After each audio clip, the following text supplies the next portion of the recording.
Steamlord, written by The Psychopath.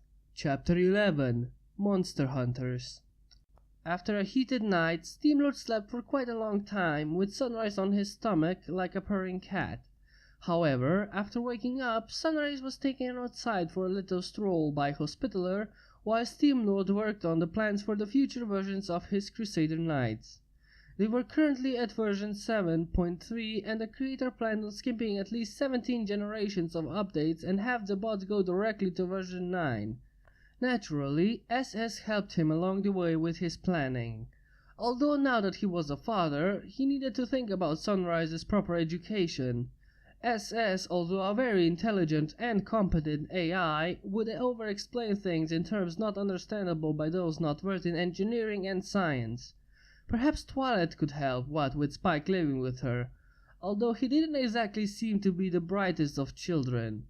Then perhaps that school would be more appropriate. After all, Applebloom studied there, and the two bullies were warned enough, so it might be a proper place to go. Hopefully they were used to dragons, what with Spike being Twilight's assistant and frequently walking around. What if I replace this flux capacitor with a unicell? Perhaps even create triple segmented ball joints for super movement. The double joints seem to work, but then that would require a greater energy charge that the optimum batteries don't have. Steamlord mumbled to himself as he continued with his sketching in his workroom. He was sitting in the planning entrance. This is where all his blueprints were stocked, each sorted out depending on what they were directed toward, such as energy production or hull upgrades. While the creator sat on a simple metal stool and was hitting a pencil on his chin, the shelves full of blueprints ornated the walls around the room.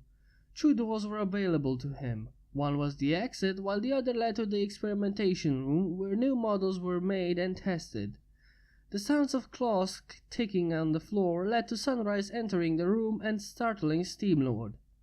So, what are we going to do today, Dad? Well, first we need to find you a place to learn the basics. What? Why can't I learn from you? Because I'm as adept as this chair in teaching you. What I know is far too advanced, so until you have the basics noted down, I won't be teaching you anything about my robots. Sunrise started to pout. There's no point in doing that, nothing will change. Well, I guess it's about time we consult Twilight for this. Crusader Knights? The robots appeared directly in front of the exit with Steamlord's gear. After putting them on, the group exited the ship. Security System was going to look over the initial blueprints of the 9.0 versions of the Knights and make her own modifications, while she continued to analyze data on the unicorn magic. She had gotten 53% analyzed already, and both she and the creator had been hard at work trying to find an isolation method. So far, nothing worked, but the vessel's hull was fully repaired, although the camouflage was still semi-operational. Even so, the group's trip to Twilight's house was still greeted by everyone's shock and dismay at these towering beasts walking around with a little dragon in tow. A quick hello, and everyone except for the bodyguards, of course, were seated within Twilight's library. So, Twilight, how's it going? Okay. What do you need? Directly to the point. Well then, I need to know what your money looks like, and I need a single coin to reproduce them, but that's the least important thing. Then what's more important than forging money? Sunrise's education. Twilight leaned to the side to see Sunrise and Spike talking about what those who looked over them did with the majority of their time. Twilight looked skeptical at this sudden mood change. She also wanted to ask him what the ashfall was, but she could see that he had just gone through something bad, so it would be best if she didn't ask yet. So you want me to teach her? No offense, but I don't think you are the most qualified in educational purposes. What do you mean? Steamlord started tapping his fingers against each other as his eyes were unviewable behind the goggles.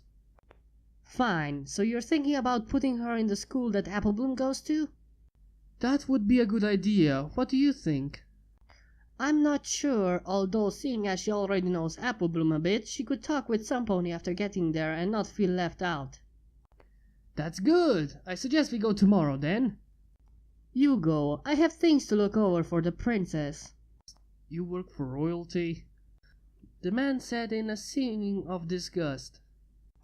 Well, I am the personal student of Princess Celestia. Mm-hmm. What? Nothing. Sunrise? Yes, Dad, said the little dragon, quickly running back to her new father. Spike and Twilight's jaw dropped after she said Dad. Did she just call you Dad? I'm her adoptive father now. I don't know how to react. Then do you know anything we can do before we get her to her school tomorrow? Well, maybe we can go to Sugar Cube Corner. What's that? It's a bakery where my friend Pinky lives and works. What's a bakery? Asked Sunrise. Steamlord interrupted Twilight before she could answer. It's a place where you make a lot of tasty things like cakes and cupcakes, those two being the most atypical things that many think of first when they're told about a bakery. Cake? You'll see if we go there. Shall we go there? Well, I suppose I can leave for a few moments. Come on, Spike. Cool. Can we get... Yes, we can get you a jam cupcake. Both Spike and Sunrise started watering at the thought of such a thing. Steamlord rolled his eyes at seeing her stare at him. Yes, we're going to the bakery for you to try out new things anyways, but don't think this'll always be like this. Sunrise nodded her head in joy as both she and Spike left the tree, accompanied by the Crusader Knights. Walking side by side, the creator and the librarian seemed to be causing quite a ruckus with the ponies in town. The inhabitants of Ponyville seemed less impressed by the four beings and the new dragon with Twilight Sparkle around, although they were still quite impressive. Walking through the town, the group spotted a building that Steamlord had seen before. It looked like it was made of gingerbread, chocolate cream, and a few candy canes.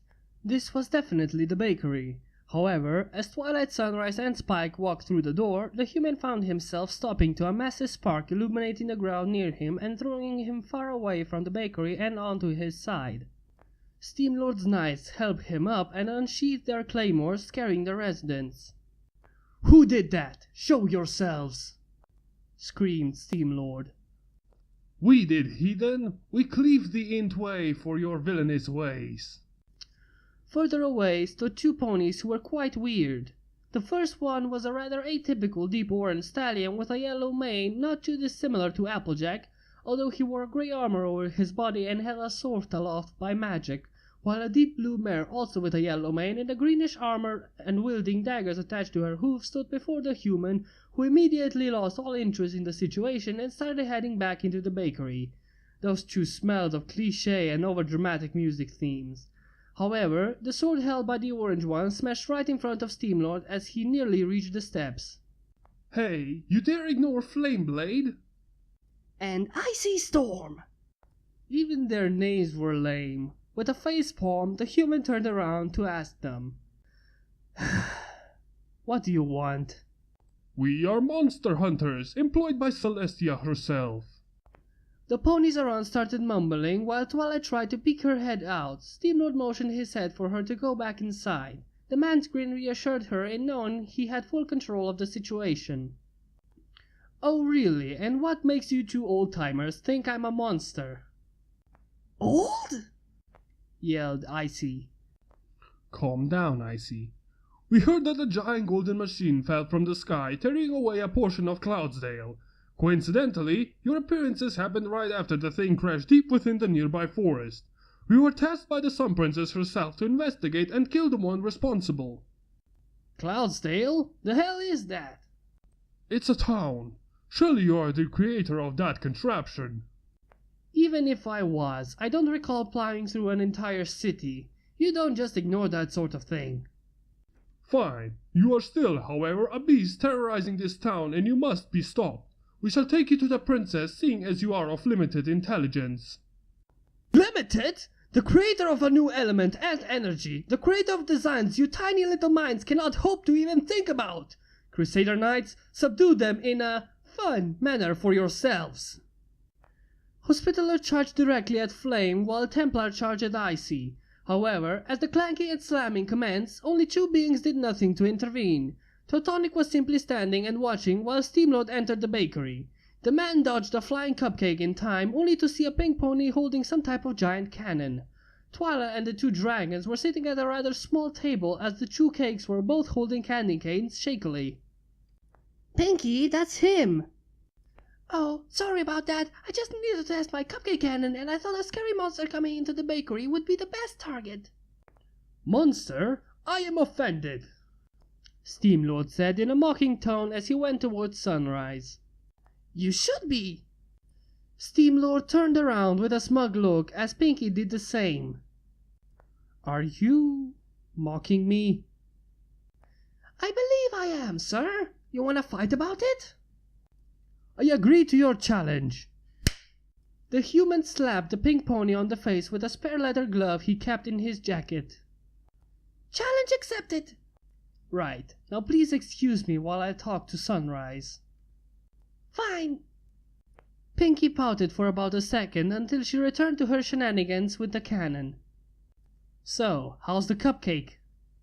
It's delicious. Here, try a piece. Sunrise handed out a piece that shone with green jewel pieces. Steamlord stood back in horror at seeing the dangerous shards approaching his mouth. He had to put his hand up to stop it. No thanks, sweetie. I don't think I can eat that sort of thing. Oh, okay then.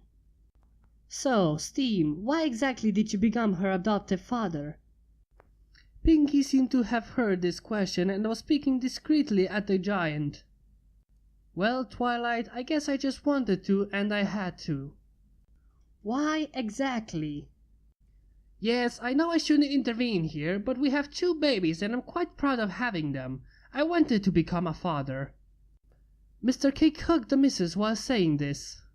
But why exactly did you adopt her? Yeah, did you have a kid before? Steamlord stared at the ceiling for a few moments while thinking. Nope. What was that? Asked Spike. It was nothing. Don't look outside. What's... Twilight was interrupted. Suddenly, everybody left the bakery to see that Templar and Hospitaller were actually damaged and lying down on the ground trying to get back up with their claymores. The two monster hunters actually proved to be quite effective, although Teutonic was standing on them. They looked badly wounded, and the weapons the two ponies carried were completely destroyed. I knew this one was the leader, moaned Flameblade. Leader? Laughed Steamlord. It even defeated us with its eyes closed, complained Icy. What's so funny? Yelled Icy. You two idiots have no idea that these three aren't more powerful one from the other, and Teutonic here has eyes, I just don't make them glow like the other two. Then how did it defeat us? I don't know, shrugged the creator as he smiled. Teutonic, you can get off them now. I believe we won't be seeing them for a while. The robot expelled steam and slowly stepped off the two hunters. The human bent over them with another smile on his face.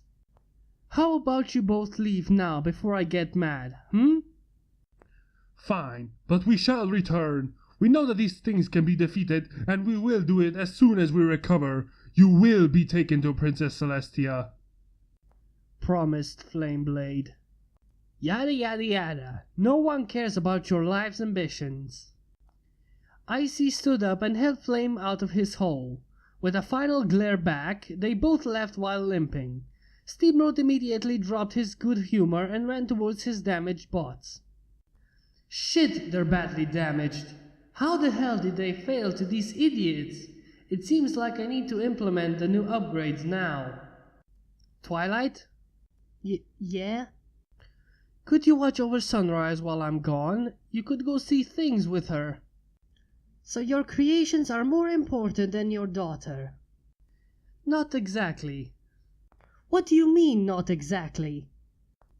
She may be my daughter, but these three protect us and have their own minds. I need to get these two fixed as quickly as possible for any future excursions into the woods or dealing with idiots like those two again."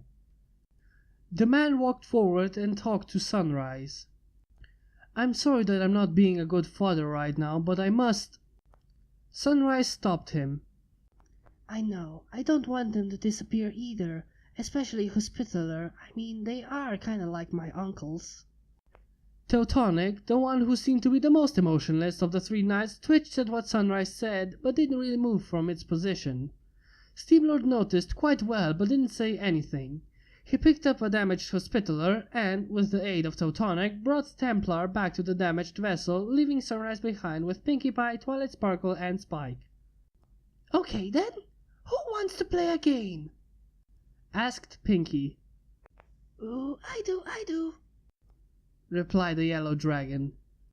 "Yes, let's go get some balls." "Oh no," moaned both Twilight and Spike.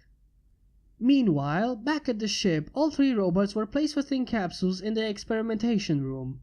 It was a giant room where many mechanical arms, tools, and other bizarre contraptions hung about. There was even a forge built within the ship.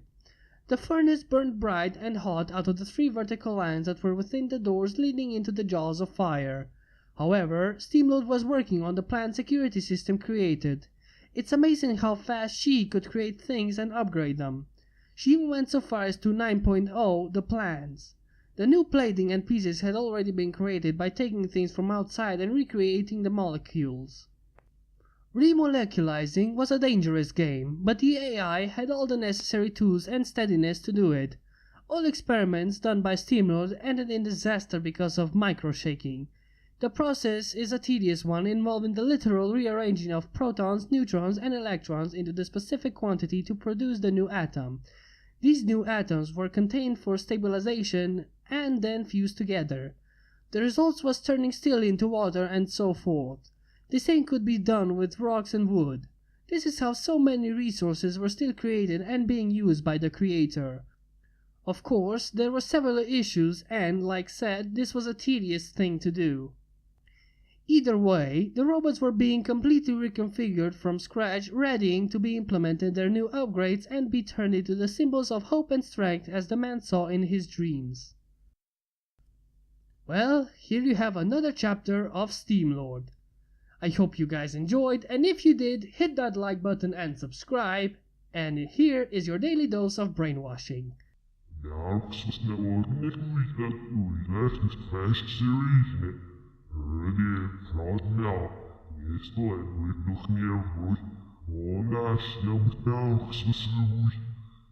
Bye!